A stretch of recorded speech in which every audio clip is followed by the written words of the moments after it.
Hello aspirants, welcome back. So in this session we'll be covering the second portion of environmental pollution, which is about the water pollution. So what is water pollution? Water pollution is nothing but having some undesirable substances like biological, radiological or heat, inorganic and organic substances in the water that is makes it unfit for the consumption. What are the different sources of water pollution? There are point sources, which is like direct sources from the nearby rivers, lakes, or industries, and there is another indirect sources which is non-point sources like the community wastewater, industrial wastewater, agriculture sources, thermal and underground pollution, marine pollution. So all of these are the non-point sources of pollution.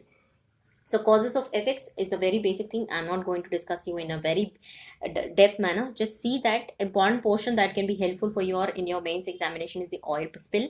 Then there is another water table, groundwater table, because of the crisis of groundwater crisis that has been occurring.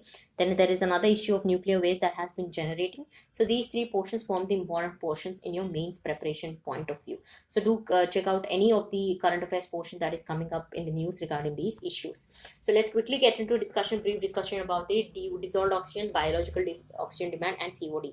I'll define you a very basic thing. See, now the dissolved oxygen is nothing but in water there is oxygen present in form of dissolved manner. So that dissolved manner, the oxygen will be taken up the fish, animals, plants that exist in the ecosystem or the water ecosystem or the aquatic ecosystem. Now higher the amount of waste that will be there in any of the ecosystems or in the aquatic ecosystem, suppose there is a lot of waste that is present in the water, what happens is the microorganisms will take a lot of oxygen from the around environment and they will try to decompose the organic waste, because of which the or oxygen that is there present in the aquatic system will deplete. Because of the depletion of the oxygen in the aquatic ecosystem, the other organisms will have to bear the brunt of the heat of the reduction in the oxygen, because of which the other food web and food chain is disturbed. That is why dissolved oxygen is very important, and having lots of oxygen or the nutrients or the organic waste in the aquatic ecosystem is really dangerous and has to be maintained. So that differentiating, now we'll come into the differentiating between biological oxygen demand and chemical oxygen demand. I've already told you, right? Like dissolved oxygen, that is the oxygen demand in an ecosystem. The same way, if the microorganisms have to dissolve some biological waste, that is biological oxygen demand. If they have to dissolve some chemical waste that is in the environment, then that is chemical oxygen demand. The amount of oxygen required to degrade a chemical substance is chemical oxygen demand. The amount of oxygen that is required by the microorganisms to degrade a biological waste is known as the biological oxygen demand, based on which the differentiation has been mentioned in this chart. The same thing have been mentioned that biological oxygen demand is lesser than the chemical oxygen demand, because you need more oxygen to dissolve some kind of chemical waste rather than a biological waste. That is why in total dissolved oxygen content, COD is always more than BOT. Please remember that, because that is being asked in many of the questions. So biodegradable organic matter, this is chemical matter, non-biodegradable. So the oxygen required here is more than this part. One of the previous questions in 2017 has been asked, like biological oxygen demand is standard for measuring what level. That is nothing but directly you can say that pollution assay in the aquatic ecosystem is the answer. Next comes the industrial waste. Now industrial waste is what is an industrial waste? That is coming from the paper manufacturing, metal extract processing industries, where they will define some kind of some density that has to be coming out of an industry. Only that amount of density is allowed for the exhaust.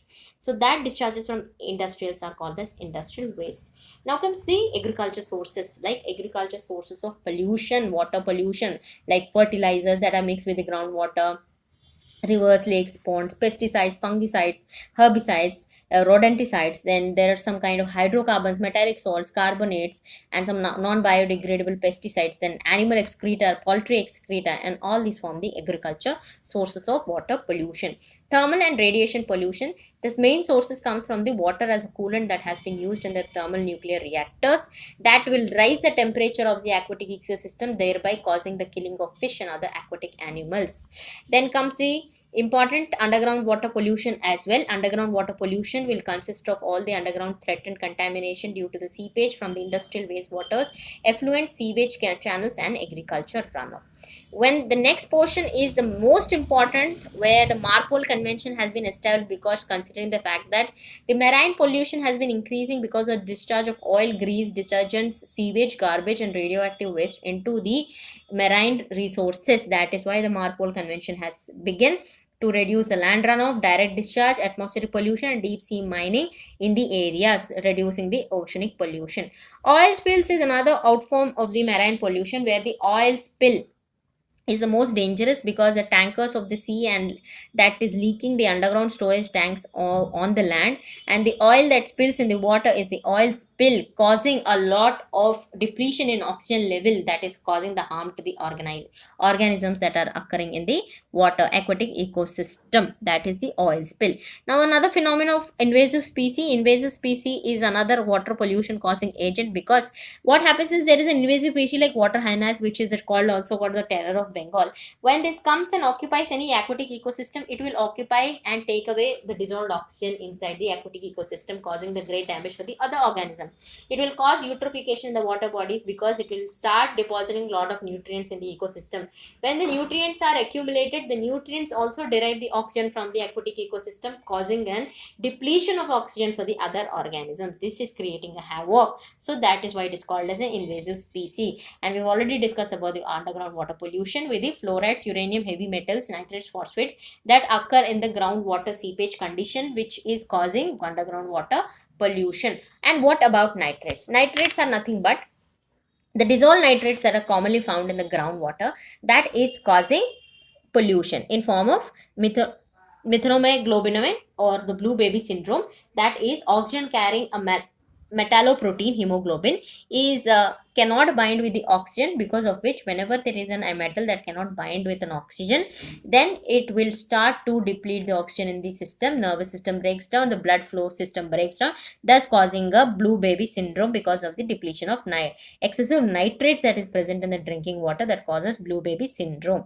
So some of the trace metals like lead, mercury, cadmium, chromium, nickel are also carcinogenic. Arsenic is a seepage of industrial flow materials like the fly ash, thermal power plants, majorly found in the Indian Bangladesh Delta regions, highly toxic. It causes the blackfoot disease like lung and skin cancer, as well as diarrhea also. So that is fluoride. One of the important previous year question, if you see, which of the following pollutants are found in drinking water? I've already told you, like arsenic, because of which blackfoot disease will come. And then we have the fluoride, because of which fluorosis will form. Uranium is almost formed in the underground water pollution. So 1, 3 and 5 will obviously be the answer, if you have studied whichever slide I have told you. So the answer is 1, 3 and 5 for this question. What are the effects of water pollution? I'll tell you very briefly, because nobody is going to ask you in any of the examination. You just have to have an idea. Like, it causes skin cancer, pollution of the body parts, and wastewater, methyl mercury will be deposited. Then domestic hospital sewage will be deposited into the water bodies. Minamata Convention, mercury spill has happened. Lead poisoning, cadmium will cause itai disease. Very important portion, guys. This one, please remember, cadmium can cause itai disease, as well as ouch, which is also called the ouch disease, because there's a painful disease of bones and joints. Now on environment, there is algal blooms, because of excessive nutrients or deposition of sewage into the water body causes algal blooms. Eutrophication, that's causing a lot of depletion of dissolved oxygen, leading to some tolerant species. Insect larvae will die out because of low dissolved oxygen content. Then biopesticides and heavy metals that are directly sensitive to the aquatic organisms are dumped, because of which water pollution gets impacted. All in all, these are some of the impacts. And eutrophication, which we've already dealt in the terrestrial and aquatic ecosystems. Aging of lakes is one phenomena, where the bottom sediment portion of a lake will try to get filled up with all the materials, with lots of plants and animals and dirt material, because of which the lake will eventually dry up. That is called the aging of lakes, which is also another phenomenon of eutrophication.